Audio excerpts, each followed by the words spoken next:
ಈ ಕ್ಯಾನ್ಸರ್ನಿಂದ ಅವರು ಸಾವನ್ನಪ್ಪೋದಕ್ಕಿಂತ ಜಾಸ್ತಿ ಅವ್ರ ಖಿನ್ನತೆಯಿಂದ ಸಾವನ್ನಪ್ಪೋದೇ ಜಾಸ್ತಿ ಆಗುತ್ತೆ. ಕ್ಯಾನ್ಸರ್ ನಮ್ಮ ದೇಹದಲ್ಲಿ ಯಾವ ಅಂಗಾಂಗಕ್ಕೆ ಬೇಕಾದರೂ ಆಗ್ಬೋದು. ಅದೇ ಒಂದು ಲಂಪ್ ಅಂತ ಹೇಳ್ತೀವಿ, ಅಂದ್ರೆ ಒಂದು ಗಡ್ಡೆ ಕಾಣಿಸ್ಕೊಂಡಾಗ ನಾವು ಕ್ಯಾನ್ಸರ್ ಅನ್ನ ಸಸ್ಪೆಕ್ಟ್ ಮಾಡಬೇಕಾಗತ್ತೆ. ಯಾವಾಗ್ಲೂ ಕೂಡ ಫೀವರ್ ಬರ್ತಕ್ಕಂಥದ್ದು, ಎಸ್ಪೆಷಲಿ ನೈಟ್ ಸ್ವೆಟ್ಸ್ ಅಂತ ಹೇಳ್ತೀವಿ, ರಾತ್ರಿ ಹೊತ್ತು ತುಂಬಾ ಬೆವರ್ತಕ್ಕಂಥದ್ದು, ರೆಡ್ ಮೀಟ್ ಸೇವನೆಯಿಂದ ಕೂಡ ಈ ಕ್ಯಾನ್ಸರ್ ಬರ್ತಕ್ಕಂಥ ಚಾನ್ಸಸ್ ತುಂಬಾ ಜಾಸ್ತಿ ಇರುತ್ತೆ. ಒಬ್ಬೊಬ್ರು ಕೂಡ ಒಂದು ಕ್ಯಾನ್ಸರ್ ಅನ್ನ ಗೆದ್ಕೊಂಡು ಅದನ್ನ ಸರ್ವೈವ್ ಆಗಿ ಹೊರಗಡೆ ಬಂದಿರತಕ್ಕಂಥ ಒಂದು ದೊಡ್ಡ ವಿಷಯ ಆಗುತ್ತೆ. ಎಷ್ಟೋ ಜನಕ್ಕೆ ಕ್ಯಾನ್ಸರ್ ಬಂದಾಗ ಅವರು ಮನಸ್ಸಿನಿಂದ ಜಾಸ್ತಿ ಕುಗ್ಗುತ್ತಾರೆ, ಎಲ್ಲೋ ಡಿಪ್ರೆಷನ್ಗೆ ಹೋಗ್ತಾರೆ.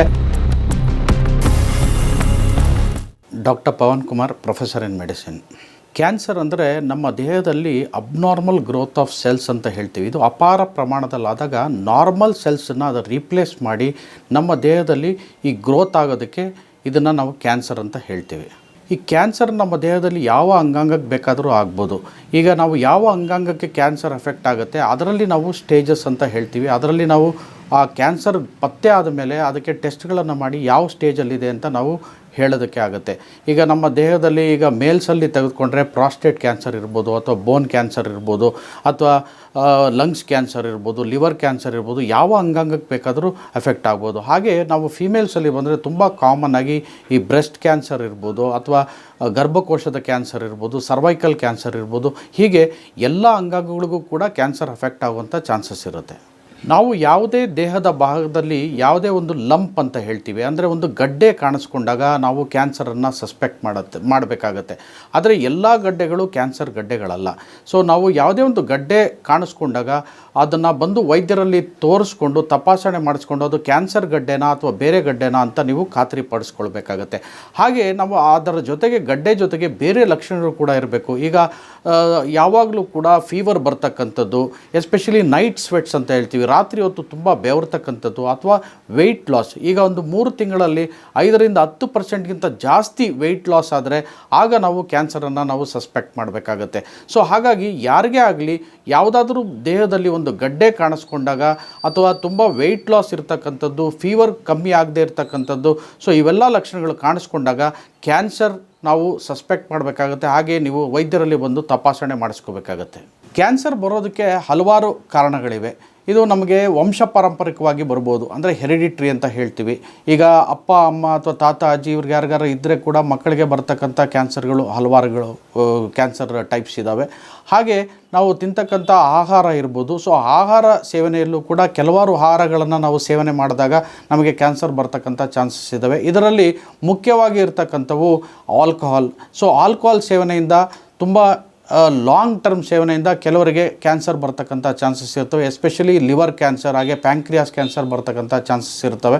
ಹಾಗೆ ಈ ಪ್ರಿಸರ್ವ್ಡ್ ಐಟಮ್ಸ್ ಅಂತ ಹೇಳ್ತೀವಿ, ಅಂದರೆ ಈ ಪ್ರಿಸರ್ವೇಟಿವ್ಸ್ ಯೂಸ್ ಮಾಡಿರ್ತಕ್ಕಂಥ ಈ ಕ್ಯಾಂಡ್ ಫುಡ್ಸ್, ಸೊ ಇವೆಲ್ಲ ಸೇವನೆ ಮಾಡೋದ್ರಿಂದ ನಮಗೆ ಕ್ಯಾನ್ಸರ್ ಬರ್ತಕ್ಕಂಥ ಚಾನ್ಸಸ್ ಜಾಸ್ತಿ ಇರ್ತವೆ. ಹಾಗೆ ರೆಡ್ ಮೀಟ್ ಸೇವನೆಯಿಂದ ಕೂಡ ಈ ಕ್ಯಾನ್ಸರ್ ಬರ್ತಕ್ಕಂಥ ಚಾನ್ಸಸ್ ತುಂಬ ಜಾಸ್ತಿ ಇರುತ್ತೆ. ಇನ್ನು ಕೆಲವಾರು ತುಂಬ ರೇರಾಗಿ ಕೆಲವೊಂದು ವೆಜಿಟೇಬಲ್ಸ್ ಇರ್ಬೋದು ಅಥವಾ ಫ್ರೂಟ್ಸ್ ಇರ್ಬೋದು, ಅವನ್ನು ಸೇವನೆ ಮಾಡ್ತಕ್ಕಂಥದ್ರಿಂದ ಕೂಡ ಕ್ಯಾನ್ಸರ್ ಬರ್ತಕ್ಕಂಥ ಚಾನ್ಸಸ್ ಇರ್ತವೆ. ಸೊ ನಾವು ಕ್ಯಾನ್ಸರ್ ಬಂದಿದೆ ಇಲ್ಲ ಅಂತ ಗೊತ್ತಾಗೋದಕ್ಕೆ ಈಗ ನಾವು ಸಾಕಷ್ಟು ಇದಕ್ಕೆ ಅವೇರ್ನೆಸ್ ಬೇಕಾಗುತ್ತೆ, ಒಂದು ಎಜುಕೇಷನ್ ಬೇಕಾಗುತ್ತೆ. ಅಂದರೆ ಈ ಕ್ಯಾನ್ಸರ್ ಲಕ್ಷಣಗಳೇನು ಅಂತ ಮೊದಲು ತಿಳ್ಕೊಳ್ಬೇಕಾಗತ್ತೆ. ಸೊ ಮೇಲ್ಸ್ ಆಗಲಿ ಫಿಮೇಲ್ಸ್ ಆಗಲಿ, ಸೊ ಎಲ್ಲೇ ಒಂದು ದೇಹದಲ್ಲಿ ಯಾವುದೇ ಒಂದು ಲಂಪ್ ಅಥವಾ ಒಂದು ಗಡ್ಡೆ ಕಾಣಿಸ್ಕೊಂಡಾಗ, ಅಥವಾ ತುಂಬ ವೆಯ್ಟ್ ಲಾಸ್ ಆಗಿದ್ದು ಕಾಣಿಸ್ಕೊಂಡಾಗ, ಹಾಗೆ ಈಗ ಯಾವಾಗ ಜ್ವರ ಎಲ್ಲ ಟ್ರೀಟ್ಮೆಂಟ್ ತೆಗೆದುಕೊಂಡಾಗಲೂ ಕೂಡ ಕಮ್ಮಿ ಆಗಲಿಲ್ಲ ಅಂತಂದಾಗ, ತುಂಬ ರಾತ್ರಿ ಹೊತ್ತು ತುಂಬ ಬೆವರ್ತಕ್ಕಂಥದ್ದು, ಇವೆಲ್ಲ ಬಂದಾಗ ಅವರು ವೈದ್ಯರಲ್ಲಿ ಬಂದು ತೋರಿಸ್ಕೋಬೇಕಾಗತ್ತೆ.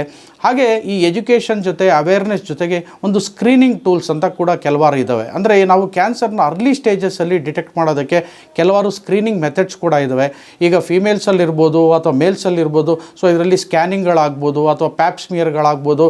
ಸೊ ಹಾಗೆ ಕೆಲವಾರು ಈ ಮಾರ್ಕರ್ಸ್ ಅಂತ ಹೇಳ್ತೀವಿ, CA-125 ಇರ್ಬೋದು. ಹಾಗೆ ಎಷ್ಟೊಂದು ಮಾರ್ಕರ್ಸ್ ಕೂಡ ಕ್ಯಾನ್ಸರ್ ಮಾರ್ಕರ್ಸ್ ಇದ್ದಾವೆ. ಸೊ ಇವೆಲ್ಲ ಸ್ಕ್ರೀನಿಂಗ್ ಟೆಸ್ಟ್ಗಳು ಮಾಡಿ ಕೂಡ ನಾವು ಕ್ಯಾನ್ಸರ್ನ ಅರ್ಲಿ ಸ್ಟೇಜಲ್ಲಿ ಡಿಟೆಕ್ಟ್ ಮಾಡ್ಕೋಬೋದು. ಆದರೆ ಇವೆಲ್ಲದಕ್ಕಿಂತ ಮುಖ್ಯವಾಗಿ ಅವೇರ್ನೆಸ್ ತುಂಬ ಇಂಪಾರ್ಟೆಂಟ್ ಆಗುತ್ತೆ. ಸೊ ಹಾಗಾಗಿ ನಾವು ಜನರಲ್ ಪಬ್ಲಿಕ್ನ ಎಜುಕೇಟ್ ಮಾಡಿದಾಗ, ಅವೇರ್ನೆಸ್ ಕ್ರಿಯೇಟ್ ಮಾಡಿದಾಗ, ಸೊ ಅವ್ರಿಗೆ ಅರ್ಲಿ ಸ್ಟೇಜಸ್ಸಲ್ಲೇ ಬಂದು ವೈದ್ಯರಲ್ಲಿ ಅವರು ತೋರಿಸ್ಕೊಂಡು ಕ್ಯಾನ್ಸರ್ನ ಅರ್ಲಿ ಸ್ಟೇಜಸ್ಸಲ್ಲಿ ಡಿಟೆಕ್ಟ್ ಮಾಡಿಸ್ಕೋಬೋದು.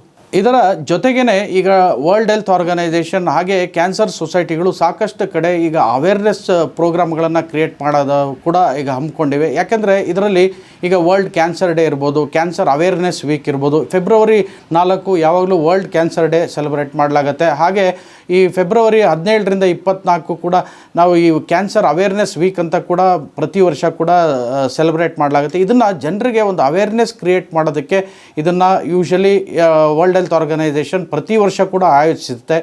ಇದರಲ್ಲಿ ಒಂದು ವಾಕಥಾನ್ ಇರ್ಬೋದು, ಹಾಗೆ ಒಂದು ಮ್ಯಾರಥಾನ್ ಇರ್ಬೋದು, ಹಾಗೆ ಜಾಥಾಗಳಿರ್ಬೋದು. ಸೊ ಈ ಅವೇರ್ನೆಸ್ ಮಾಡೋದಕ್ಕೆ ಸಾಕಷ್ಟು NGOಗಳು ಹಾಗೂ ಪಬ್ಲಿಕ್ ಸೆಕ್ಟರ್ ಏನಿದೆ ಅವ್ರನ್ನೆಲ್ಲರನ್ನೂ ಕೂಡ ಇನ್ವಾಲ್ವ್ ಮಾಡಿಕೊಂಡು ಸಾಕಷ್ಟು ಕಾರ್ಯಕ್ರಮಗಳನ್ನು ಹಮ್ಮಿಕೊಂಡು ಜನರಿಗೆ ಈ ಕ್ಯಾನ್ಸರ್ ಬಗ್ಗೆ ಒಂದು ತಿಳುವಳಿಕೆನ ಎಲ್ಲ ಕಡೆ ಮೂಡಿಸಲಾಗುತ್ತೆ. ಈಗ ಯಾರ್ಯಾರು ಕ್ಯಾನ್ಸರ್ ಸರ್ವೈವರ್ಸ್ ಇದ್ದಾರೆ, ಸೊ ಅಂಥವ್ರದ್ದೆಲ್ಲ ಒಬ್ಬೊಬ್ರದ್ದು ಕೂಡ ಒಂದು ಡಿಫ್ರೆಂಟ್ ಸ್ಟೋರಿ ಇರುತ್ತೆ. ಯಾಕಂದರೆ ಒಬ್ಬೊಬ್ಬರು ಕೂಡ ಒಂದು ಕ್ಯಾನ್ಸರನ್ನು ಗೆದ್ದುಕೊಂಡು ಅದನ್ನು ಸರ್ವೈವ್ ಆಗಿ ಹೊರಗಡೆ ಬಂದಿರತಕ್ಕಂಥ ಒಂದು ದೊಡ್ಡ ವಿಷಯ ಆಗುತ್ತೆ. ಸೊ ಇದನ್ನು ಜನರಿಗೆ ಮುಟ್ಟಿಸುವಲ್ಲಿ ಕೂಡ ಈ ವರ್ಲ್ಡ್ ಹೆಲ್ತ್ ಆರ್ಗನೈಸೇಷನ್ ಏನು ಈ ಕಾರ್ಯಕ್ರಮವನ್ನು ಹಮ್ಮಿಕೊಂಡಿದೆ ಇದು ಸಫಲವಾಗಿದೆ. ಯಾಕಂದರೆ ಇದರಲ್ಲಿ ನಾವು ಪ್ರತಿಯೊಬ್ಬರು ಕೂಡ ವೈದ್ಯರು ಜನರ ಸಹಭಾಗಿತ್ವದಂಗೆ ಹಾಗೆ NGOಗಳನ್ನು ಸೇರಿಸ್ಕೊಂಡು ಸಾಕಷ್ಟು ಈ ಅವೇರ್ನೆಸ್ ಕಾರ್ಯಕ್ರಮಗಳನ್ನು ಹಮ್ಮಿಕೊಳ್ಳಲಾಗಿದೆ. ಯಾಕಂದರೆ ಎಷ್ಟೋ ಜನಕ್ಕೆ ಕ್ಯಾನ್ಸರ್ ಬಂದಾಗ ಅವರು ಮನಸ್ಸಿನಿಂದ ಜಾಸ್ತಿ ಕುಗ್ಗುತ್ತಾರೆ, ಎಲ್ಲೋ ಡಿಪ್ರೆಷನ್ಗೆ ಹೋಗ್ತಾರೆ. ಈ ಕ್ಯಾನ್ಸರ್ನಿಂದ ಅವರು ಸಾವನ್ನಪ್ಪೋದಕ್ಕಿಂತ ಜಾಸ್ತಿ ಅವರು ಖಿನ್ನತೆಯಿಂದ ಸಾವನ್ನಪ್ಪೋದೇ ಜಾಸ್ತಿ ಆಗುತ್ತೆ.